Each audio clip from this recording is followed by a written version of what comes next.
ఆస్తి పన్ను వసూళ్లలో రికార్డులు సృష్టించింది బల్దియా. తొలిసారి 2000 కోట్ల ప్రాపర్టీ ట్యాక్స్ ను కలెక్షన్ చేసింది. మార్చిలోనే వన్ టైం సెటిల్మెంట్ స్కీమ్ తో 450 కోట్లు వచ్చాయి.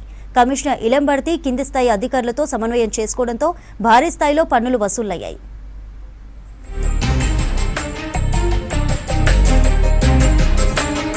ప్రాపర్టీ ట్యాక్స్ కలెక్షన్స్ లో జీహెచ్ఎంసీ రికార్డు సృష్టించింది. గతంలో ఎన్నడూ లేని విధంగా ఈసారి 2000 కోట్లకు పైగా వసూలు చేశారు బల్దియా ఆఫీసర్లు.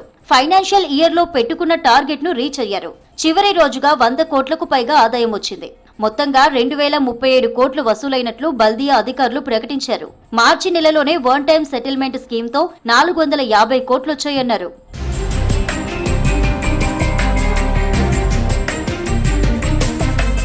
గతేడాది 1917 కోట్లు మాత్రమే వసూలు చేశారు బల్దియా అధికారులు. ఈసారి కమిషనర్ ఇలంబర్తి కింది స్థాయి అధికారులను కోఆర్డినేట్ చేస్తూ ఆదాయాన్ని భారీగా పెంచారు. ఫిబ్రవరి, మార్చి నెలల్లో పన్ను వసూళ్ల కోసం తీసుకున్న నిర్ణయాలతో ప్రజల నుంచి ఊహించని రెస్పాన్స్ వచ్చింది. నోటీసులు జారీ, కోట్లలో బకాయిలున్న ప్రాపర్టీలను సీజ్ చేయడంతో మొండి బకాయిలు వసూలయ్యాయి.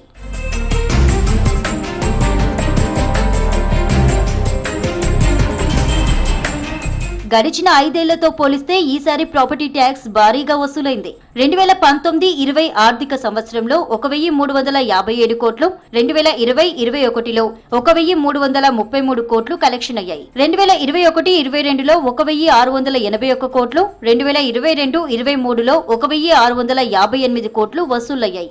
ఇక 2023-24 ఏడాదిలో 1917 కోట్లు వసూలయ్యాయి.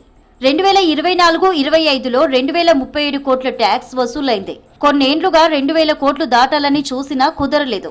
వరుసగా ఓటీఎస్ అమలు చేసినా టార్గెట్ రీచ్ కాలేదు. ఈసారి 2000 కోట్ల మార్క్ దాటడంపై కమిషనర్ ఇలంబర్తి సంతోషం వ్యక్తం చేశారు. కృషి చేసిన ప్రతి ఒక్కరికి అభినందనలు తెలిపారు. ప్రాపర్టీదారులు ముందుకొచ్చి వారి పన్నులు చెల్లించడంపై కృతజ్ఞతలు చెప్పారు.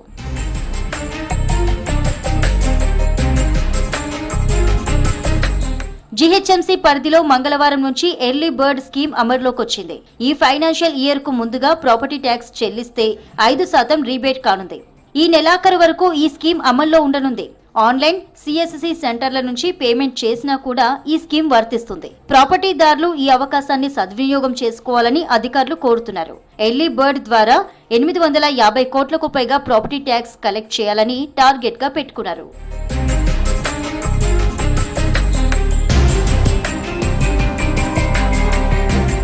9 ఏళ్లుగా బల్దియాలో ఎర్లీ బర్డ్ స్కీమ్ అమలు చేస్తున్నారు. ఈ స్కీమ్ కు ఏటా స్పందన పెరుగుతూ వస్తోంది. గతేడాది 830 కోట్ల ఆదాయం రాగా ఈసారి 850 కోట్లు వస్తాయని అధికారులు ఆశిస్తున్నారు.